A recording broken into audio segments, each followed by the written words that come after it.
Hello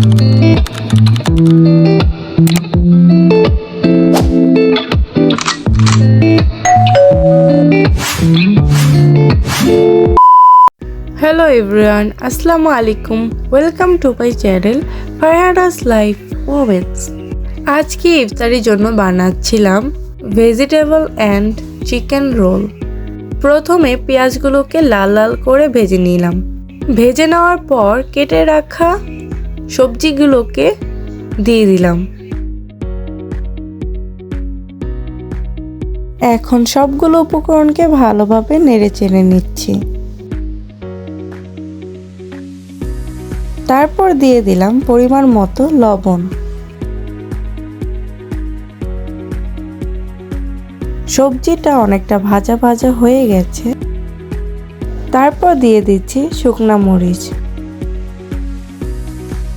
আগে থেকে সেদ্ধ করা মুরগির মাংস দিয়ে দিচ্ছি। সবগুলো উপকরণকে ভালোভাবে মাখিয়ে নিচ্ছি। এক প্যাকেট ম্যাগি মশলা দিয়ে দিলাম সবজিটাকে মজাদার বানানোর জন্য। তারপর দিয়ে দিচ্ছি সয়া সস। আমাদের রোল বানানোর জন্য ভেজিটেবল বানানো শেষ। ময়দা ডো বানিয়ে নিলাম। তারপর ডোটাকে একটি পাত্রের মধ্যে দিয়ে দিচ্ছি। তারপর আর কোনো ক্লিপস নেওয়া হয়নি।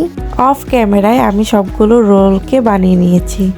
এখন কড়াইতে তেল গরম করে সবগুলো রোলকে ভেজে নিচ্ছি। বাসায় আমি এই প্রথম রোল বানিয়েছি। ফার্স্ট হিসেবে মোটামুটি ভালোই হয়েছে, খেতেও মজা হয়েছিল। আজকের মতো ভিডিও এখানেই শেষ করছি। ভিডিওটি ভালো লাগলে অবশ্যই লাইক, কমেন্ট, শেয়ার করবেন, সাথে সাবস্ক্রাইব করবেন। আল্লাহ হাফেজ সবাইকে।